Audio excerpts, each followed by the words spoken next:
Okay, well, welcome everybody, and thank you for joining today's masterclass with Deloitte's Human Capital Consulting team on the theme of modern work. My name's Cade Brown, and I'm the Workforce Solutions Director at RMIT Online.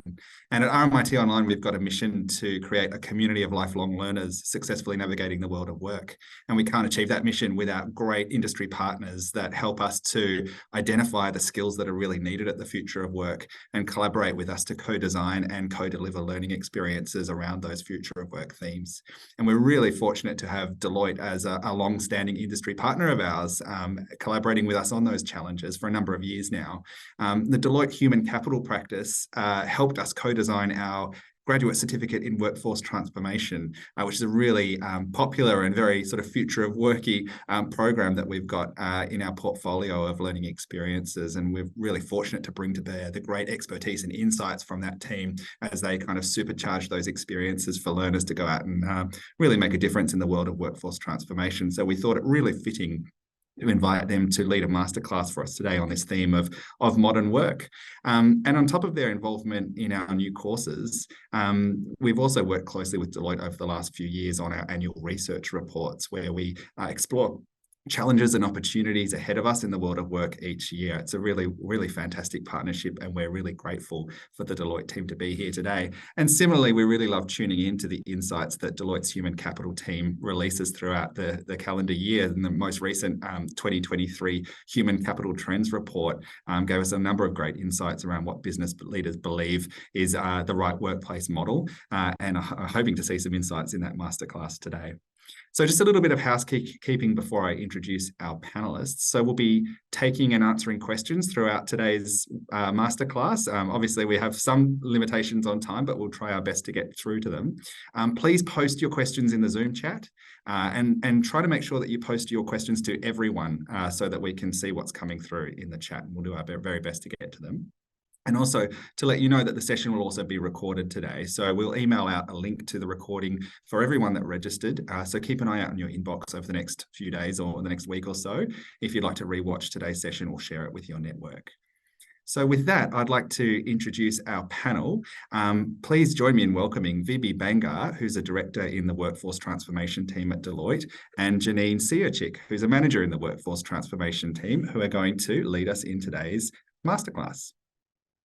Thank you so much, Cade, and really great to see everybody online today, and an amazing number, nearly 90 of us today. I'm just going to start with the acknowledgement of country and acknowledge the traditional custodians on the country throughout Australia and recognise their continuing connection to the land, waters and culture. We acknowledge that they have occupied and cared for these lands over countless generations, and we celebrate their continuing contribution to the lives of these generations. We pay our respects today and every day to their elders past, present and emerging, and to any Aboriginal people joining us online today. So thank you so much again for joining us in this masterclass. Janine and I are really excited to be here. It's been a great journey partnering with Oscar and others to get this ready for you today. And we might just flick through, before I get Janine to introduce herself, I'll just go through the agenda, and then we'll tell you a little bit about who we are before we go into the actual the content for today. So we want to cover, after our welcome and introductions, we're going to go through what are the key trends and challenges that we're seeing, and what does actually modern work mean? You've heard us mention that now, and we see that as really an extension, that next evolution of thinking around the future of work. We're going to take you through what we're seeing across Australia in terms of the stress indicators that are impacting the workforce, and what does that mean? What are we hearing our clients say that means for their workforce, for their customers, and some ways that we can think about design principles in actually addressing some of this through our workforce and through the way that we look at workplace work and our employees. But after that, we're going to deep dive into strategic workforce planning and skills, where I'll pass over to Janine. We're going to look at one of our modern work solutions through the lens of strategic workforce planning, which has existed for a long time, but actually how do we address some of these workforce distress indicators through that methodology, and then deep dive into skills-based organisation, which again is a new way of thinking when we think about some of these things that organisations are leaning into. And then, as Cade mentioned, we'll go into some questions and close. We will be taking questions throughout if we can, but we'd really like to leave some time at the end for a deep dive into those. Okay, so as Kate introduced, I'm a director in the workforce transformation team, and workforce transformation, it's made up of some building blocks. So I sit in the workforce analytics strategy and planning team. So we really look at what is the big strategic context and the environmental factors that are impacting organizations, and then start to look at the organizational critical capabilities that you need to deliver on that strategic context. There's obviously some things we need to think about how we get there. So we tend to work with clients around analyzing their current state data, looking at what the workforce looks like under a couple of different lenses. So what does it look like from a composition point of view? What does it look like from a cost or capability? And then we build a roadmap out to say, well, this is where you are today. This is where you want to get to. And how do you get there through your roadmap? We also have a couple of other parts to workforce transformation at Deloitte, and you'll see some of the things we're going to talk about today that will speak to some of the other parts of our business, which is workforce activation. So from that roadmap, how do we actually build those skills? What are the leadership and training needs that we need to actually plug the capability gaps to deliver on our workforce strategy and planning team as well? So I'll pass over to Janine really quickly to say hello, and then we'll get into the content. Thanks, Janine. Hi, everybody. My name's Janine.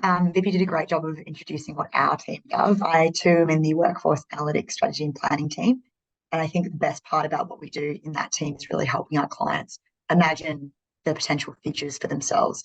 A lot of our clients are coming to us understanding that we've been through a period of significant change and transformation over the last few years, and they're really proactively looking at shaping their future.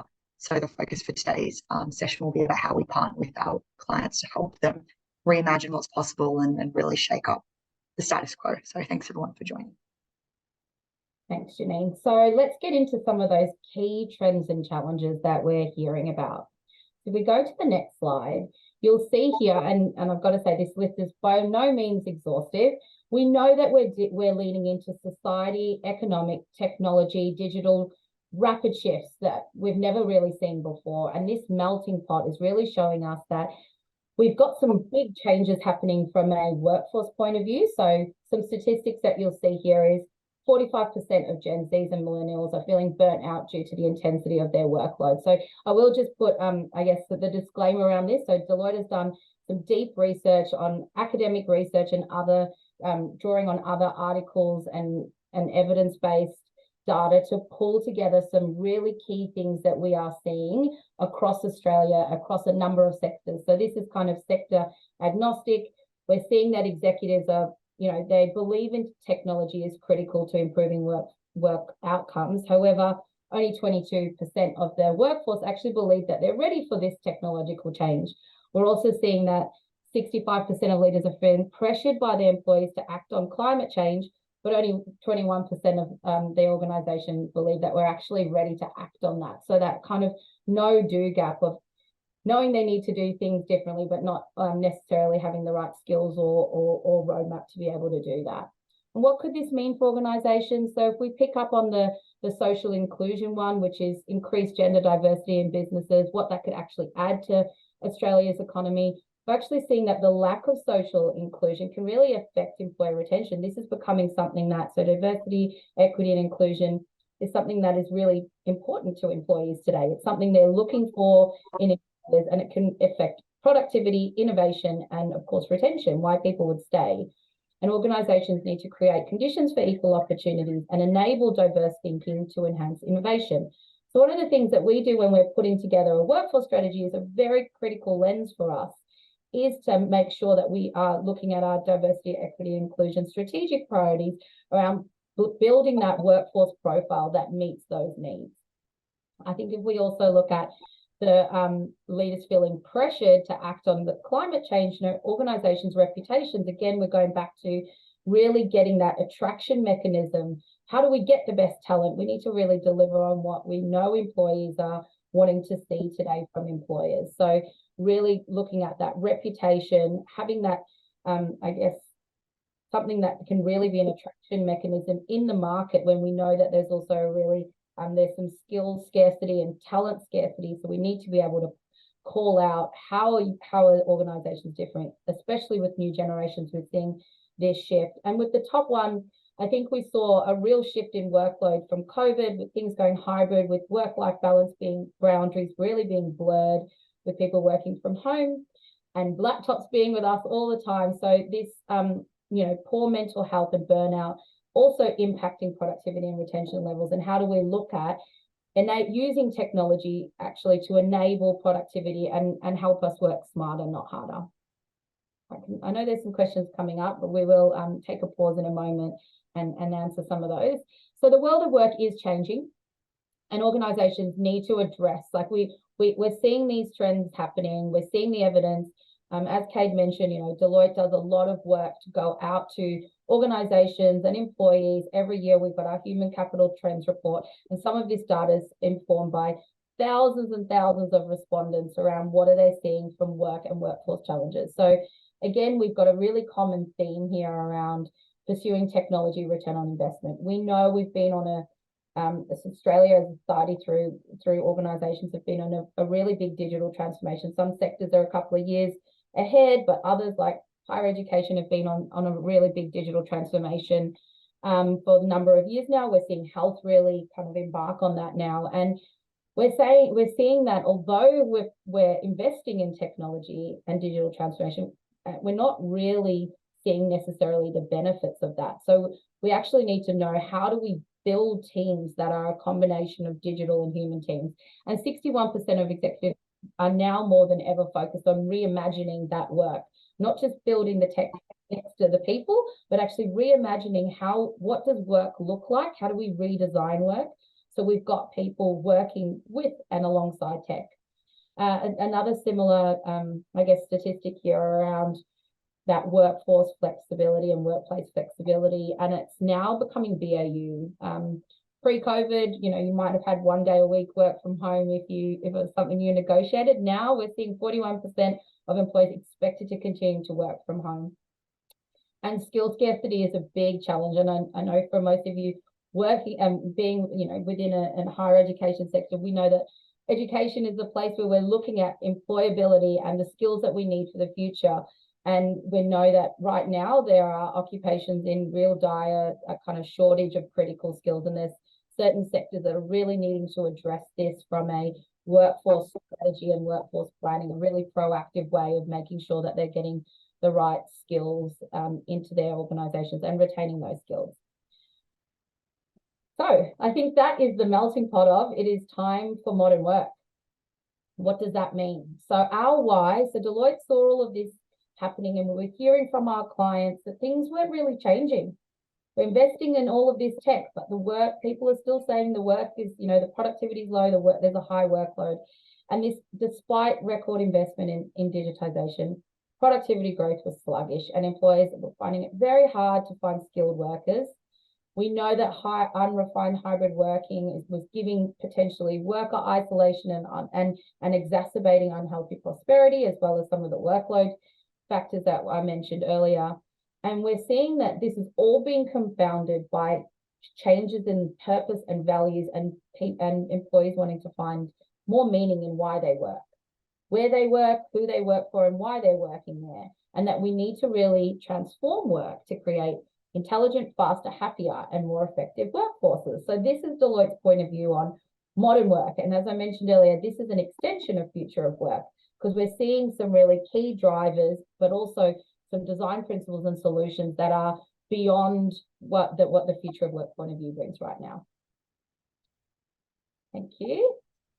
So workforce distress indicators, what is that? So we've seen a couple of the statistics around why productivity might not be working. What are people looking for? What's Deloitte's done is actually categorize these distress indicators and this data and what we're hearing into 3 key buckets.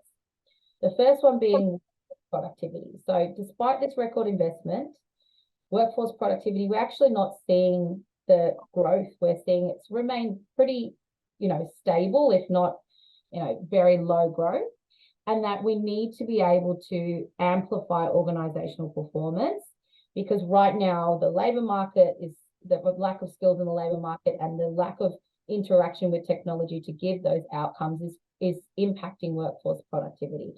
And we see this as being evidenced by 3 workforce distress indicators. There's productivity stagnation, skill scarcity, and then a slower transition to digital economy and society.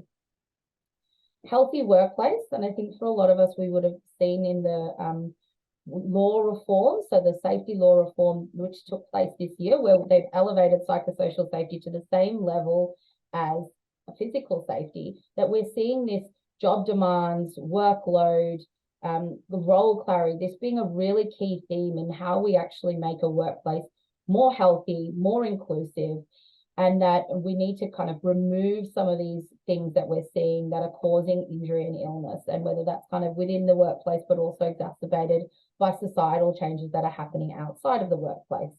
And these three are this increase in unhealthy prosperity, concerns with social rights and inclusion, and again, that adoption of hybrid work.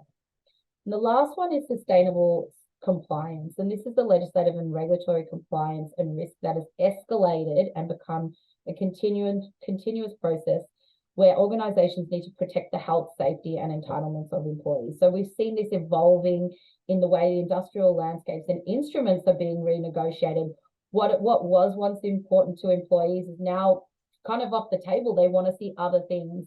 We're also seeing that in the way we need to respond to climate transition, and also the rise for profit for purpose, and that social contract, which I mentioned earlier, where people are coming to an organization and they want more purpose and values, and they want to see that social inclusion. So one of the things I wanted to do in bringing this to life is just give you a couple of statistics for some of these workforce distress indicators that we're seeing here. So for skill scarcity, we know there's a global shortage of some skills, and that it's necessary, these skills are necessary to thrive in modern work environments.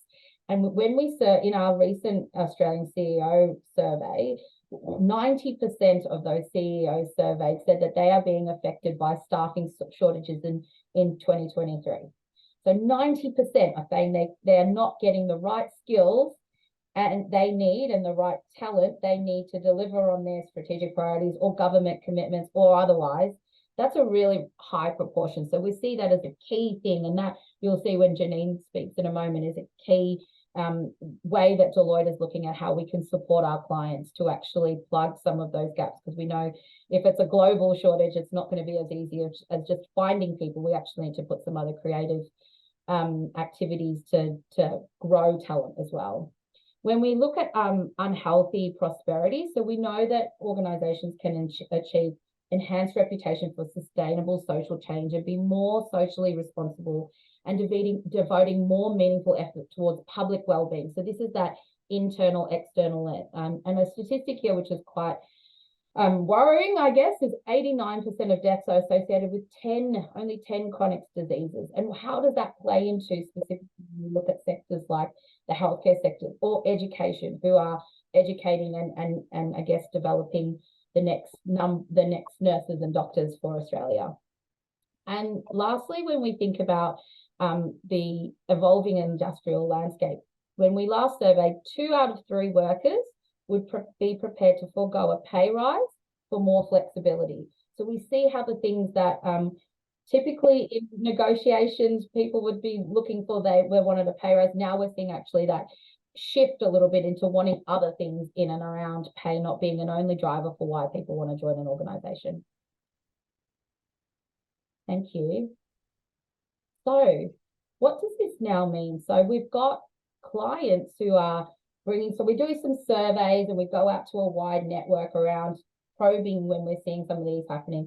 This is actually what we're hearing from our clients we're working with right now. So there's not a lot of insight into which skills are driving real value. So not only is there a shortage at a collective level, there's also needing to be more proactive and data-driven insight into the skills that are linked into the value that's driven and then the strategic priorities being delivered at an organizational level. The need to tailor solutions to meet the needs of a segmented workforce. So again, that kind of links into when we start to look at the critical organizational capabilities that are needed, segmenting that workforce, we can then start to provide that insight around which skills are really driving the value and where are the segments that are actually critical or flexible. So if they're flexible, we can actually do some reskilling and use that workforce in a different way as needs evolve.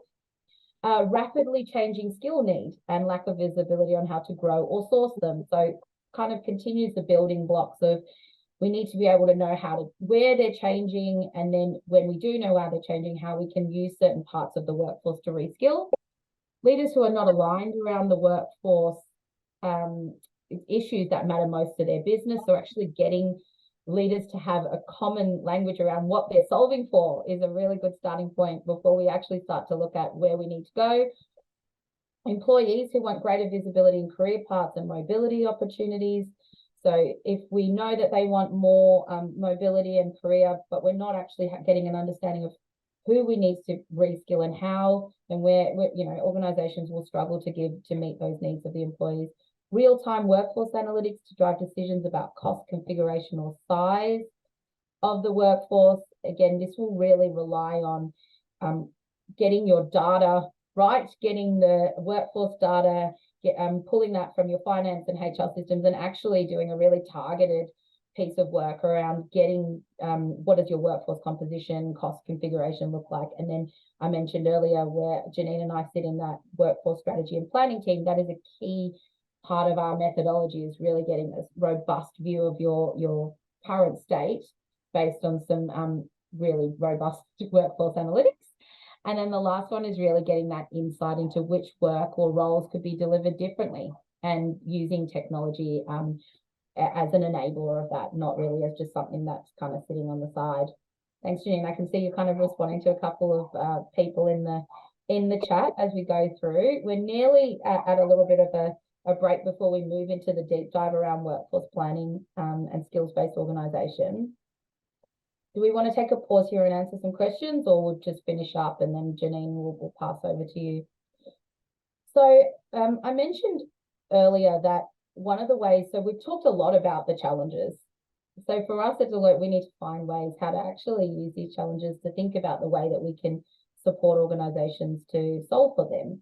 And one of the things we worked out is that you can't go straight from the things you're leaning into the outcome. We need to actually think about what's important to you as an organization along the way. So these are 9 new standards that how we can think about work and workforce, and how we can design this into the way we do things differently. So if I pick on smarter work, for example, because this is one of those design principles that I think is pretty much nearly all organizations we hear, we want them to create work that is frictionless, and a workforce that harnesses new ways of working in and around personal and organizational performance. That will link back into some of those workload things we heard about, and the challenges around actually working smarter and not harder. Healthy work, so choosing to live your careers within the organization because you can lead that work-life balance, so happy and fulfilled. We're seeing the smarter work and healthy work being a really common intersection in the way that we're trying to build work in and around human and digital teams. So, and allowing the technology to enable capacity release to give that to, I guess, our human workers. Another one is hybrid work. So work maximizing the productivity across those boundaries. So a little bit of that other end of the scale where we saw that hybrid work, if it's not built in as a design principle, it can actually be something that, if it's not structured, can end up creating, endless work hours and workload concerns. We really need to look at how hybrid work can bring flexibility, but also has the boundaries around workload. So I think probably I'm going to pause there, just looking at time.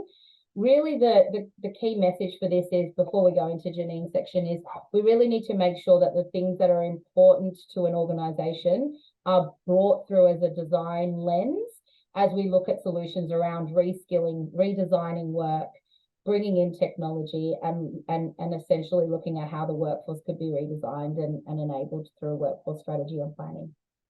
Thank you so much. Janine, I'm going to hand to you. Thanks, Vivi. I did see a couple more questions come in the chat. I have answered a few, and I'm going to touch on them in my section. The one was just foreshadowing the next bit. Right, so thank you for that. What we have heard is that the world continues to change and new challenges are continuously emerging. So organizations are turning to evidence-based, robust, proven techniques to help them plan for and anticipate what the future may hold. And after all the disruption of the pandemic years, all our clients are looking to see how they can sort of best prepare as much as they can for any future and ensure they have the right skills in the workforce to weather any storms and gain a competitive advantage. And one of the proven methodologies for doing this and techniques is strategic workforce planning. So strategic workforce planning is defined as a plan that sets up the long-term future for the workforce, aligned to the strategic direction of the business. Strategic workforce planning involves identifying the right skills or capabilities required for an organisation to achieve its strategic goals and determining the best way to acquire, develop and retain the necessary talent to get them to where they want to be. We do this through close collaboration with people and culture and business leaders, as well as a deep understanding of an organisation's strategy, objectives, their success measures, and any external market factors that might be impacting an organisation that we need to be aware of. So strategic workforce planning is different to tactical and operational workforce planning, as they look for plans on a much reduced time horizon. Tactical workforce planning is a short-term approach that focuses on addressing current workforce needs. It can be something as little as filling an open position or trying to manage turnover or ensuring that all the employees have the right skills and certifications to perform their jobs effectively. Operational workforce planning looks at day-to-day workforce management, such as scheduling, shift planning, deploying people, which means getting the right people into the right roles. Strategic workforce planning, what differentiates it is by identifying which parts of the workforce, so which skills, drive the most economic value for an organisation, both now and into the future, and then defining where there are any gaps in an organisation that must be addressed. So, how does strategic workforce planning address organisational challenges? Strategic workforce planning enables an organisation to align long-term workforce investments to outcomes by proactively shaping a workforce to meet future business needs. It helps organisations drive workforce decisions and turns several common workforce challenges into opportunities. On the screen here, again, no means exhaustive, are a number of challenges that strategic workforce planning looks to address.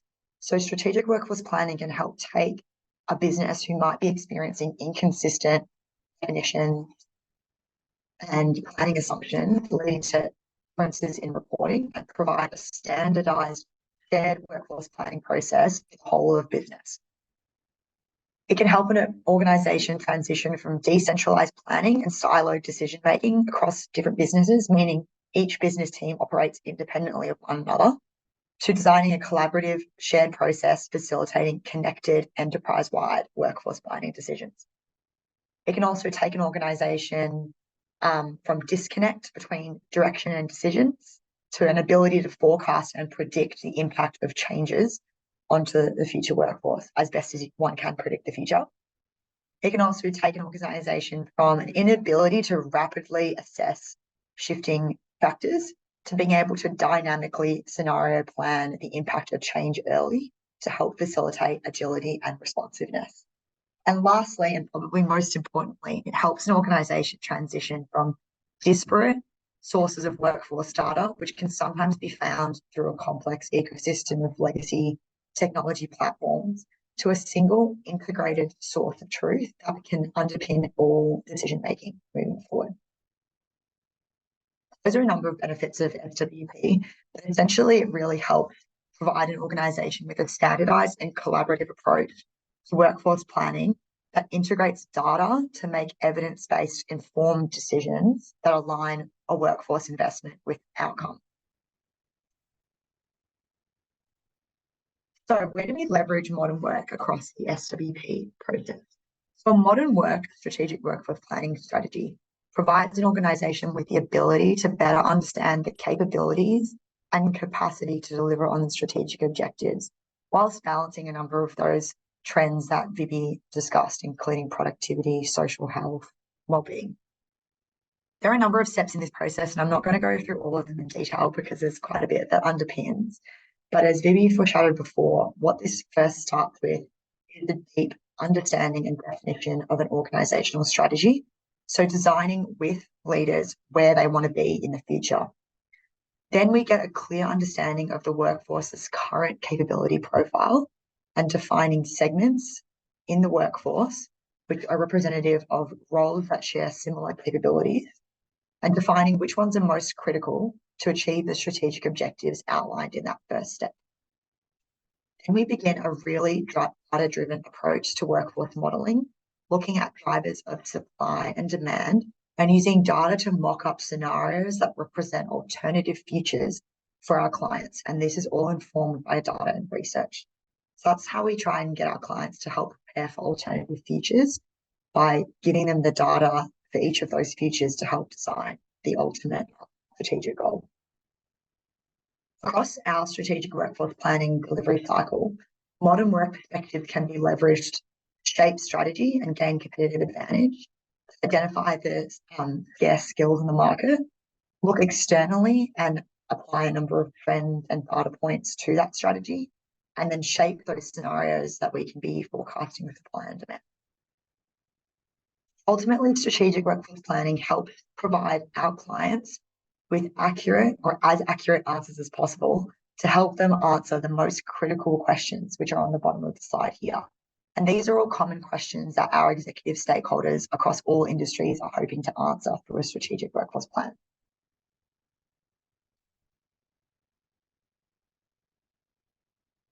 So, strategic workforce planning takes capability and skills-based perspective to analyse the workforce and plan for the future. And this solution has never been more critical, as the future of work is seeing jobs being replaced by skills.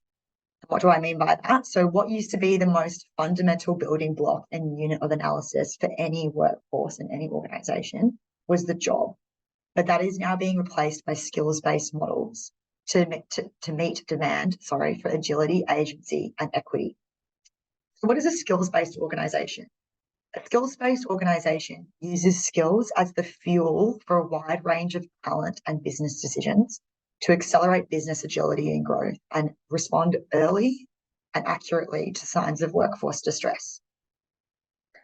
A significant trend that's motivating the change from jobs to skills is generative AI, which I'm sure everyone's been talking about, unless you've been living under a rock, but that is disrupting the world at a rapid pace.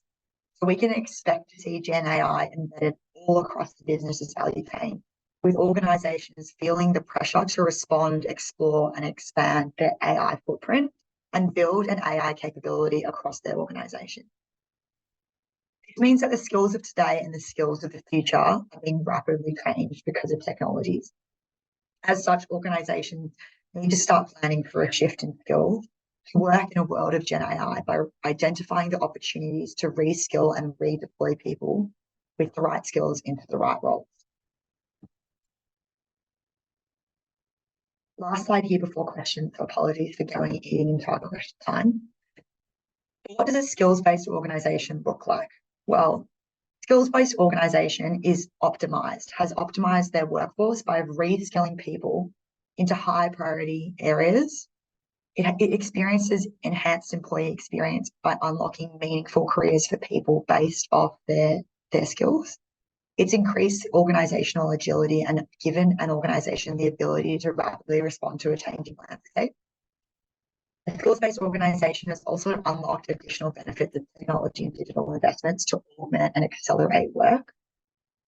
And lastly, a skills-based organisation is seeing the benefits of increased workforce performance and productivity. You know that from our own Deloitte research that skills-based organisations are 57% more likely to anticipate change and respond effectively. They're 98% more likely to retain high performers and 107% more likely to place talent effectively. So it goes back to that right people, right roles, right time model. So a skills-based organisation is a clear trend that is emerging in a world of modern work, and that is a future that organisations can understand and plan for with tools like strategic workforce planning to effectively transition from jobs to skills. I know that we've cut into our question time and I can see Vivi answering there, so apologies everybody, but that wraps us up with the end of the presentation. So I know we've got a few questions in here. I'm not sure if you've been responding to a few, if there's a few that we need to touch into, but thank you everyone for submitting them through to chat. I think the first one here was about organizational culture. I'll let you answer that one. Sorry, Vivi. I've put some responses in, Janine. So answered the culture question, as well as there was a question, I think, from Kelly just around how do we tangibly apply those lenses. So I've had a go at answering that. Please let me know if you need a bit more info. And I was just answering the question around the data input. So I'll... Okay, perfect. Go for it. I think I can see one here. Apologies. We just have to respond to our answers, I think, to everyone. Apologies, Vivi, I might get you to repost them. But I'm just going to respond to Rex's comment here about skills-based planning over job-based planning. So when we're talking about skills and talking about creating workforce segments as a part of our strategic workforce planning process, what we're looking there is to bring together similar roles based on capability profiles. And that's really important because a number of people can have similar skills profiles or capability profiles, but be sitting in what on paper looks like radically different jobs. So a good example of that is people who might be project managers or might have project management capability. And in an organizational structure that is driven by jobs and role titles, people with project management capabilities can sit in vastly different business units and might on a day-to-day basis not work together.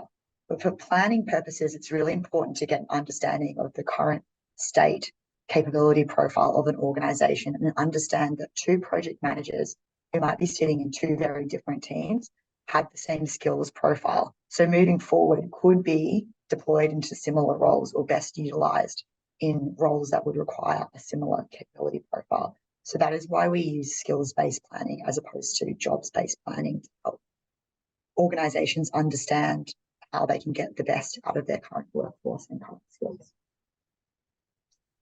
And apologies, everyone, we're just sending the answers through to everyone now, so hopefully everyone can see them. Yeah, she's got a bit of a...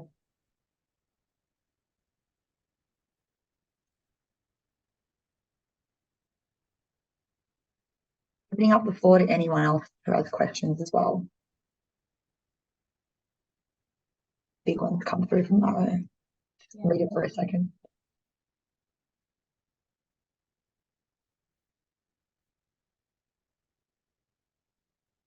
So there's a question in here around how do organizations ensure employees are well supported? One of the facets of our review is we have in our 6 C's model, we have a culture element.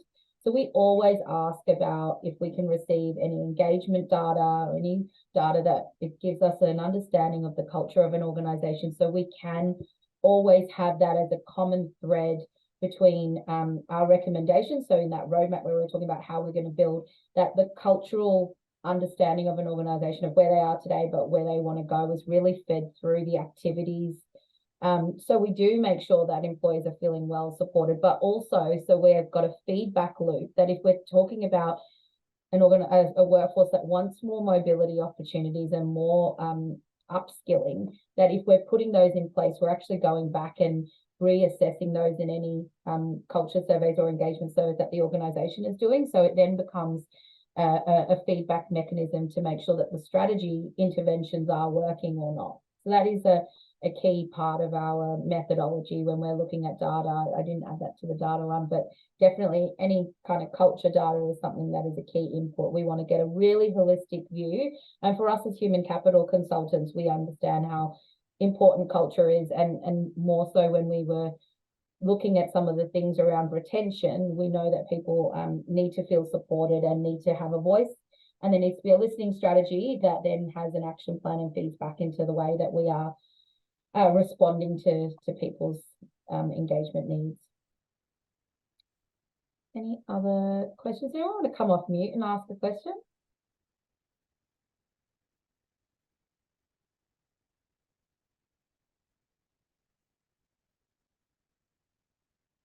One of the things I was going to say was just adding into your comment about the data question. I'm really glad that someone asked this, because strategic workforce planning is 100% dependent on the quality of the data that you get from a client.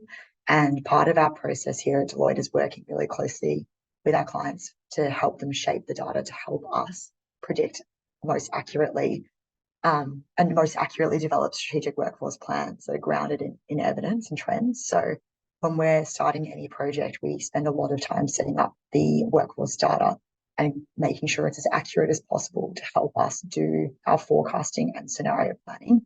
And Vivi has put in a list here of some of the inputs that we use, but oftentimes that is the critical first step in any strategic workforce plan, is getting the right data and consolidating that for our planning purposes. And thanks, Janine. And we have actually built a tool to enable that. So we recognize that a lot of clients we work with have lots of disparate data sources, and actually setting up a way that we could bring it in so it's not a manual process, that we can actually start to scenario plan and look at, if we did a bit of this to the workforce, what does that look like? And really put some different future possibilities out there that would really, one, set up the project, but also enable the client to pick up some of the data hygiene and data improvements necessary for ongoing strategic workforce planning once we're no longer there. So it's a really key part of our offering, is one, to build capability, but also to help our clients understand where are improvements around data. So not every time is a manual process, but also looking at how you can enable that through technology too. I think that's a really good segue into possibly maybe the last question we have time for here, which is the question about how organizations are using AI to help analyze or shape workforce planning. And I know that, as part of our workforce plans, the very last step is designing people interventions to help address some of the gaps that we've identified in our workforce planning and our forecasting. And one of the ways that we do that is through technology, when we're looking at how we can augment or automate certain parts of a role or certain skills to help support a workforce deliver on, strategic outcomes. And that's something that we've been looking at for a few years now, even before AI, looking at how technology could be leveraged to accelerate certain parts of people's roles and make them more efficient, more productive. And AI is definitely the emerging trend at the moment that everyone's talking about how we can best utilize, because we know we're not going to be able to ignore it, and we're not going to be able to work in a world without it. So how can we leverage AI and AI-based tools to help us work more efficiently and improve our sort of business productivity? So Deloitte's very active in that space at the moment. I'm sure there'll be more thoughts emerging soon. I think we might be got a couple minutes left. So if anyone has any more questions, please just let us know. And we will be, I did respond in the chat, but we will be showing the recording and the slides, as well as our contact details. I think our contact details are on the next slide, right, Janine? Yeah, absolutely. We will be flashing up a couple of resources and QR codes to help continue this conversation with some of our resources that we have available here. I might just get that up open now for anyone who might be dropping off.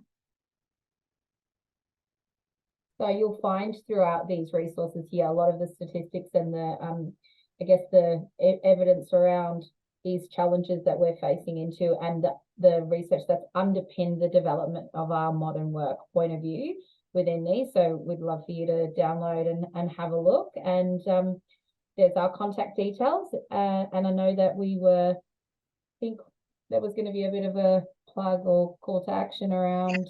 So yes, the recording will be going out. I know there's been a few questions about being able to look at these slides again. So there'll be a recording that will go out, and there'll be a link provided in the chat to some more details there. But for any questions, you can either reach out to Vivi and myself directly. We've got our emails there. I'm happy to have any conversations. Or for any questions related to RMIT and the courses available, please reach out to Snida and Oscar, who are the team from RMIT who have helped us with today's session. And thank you everyone for joining. It's been great to see a lot of engagement and questions in the chat. Thank you. We'd also really love some feedback on this session and whether you found it valuable, and maybe what even some future topics were if we were going to come back and talk to you again.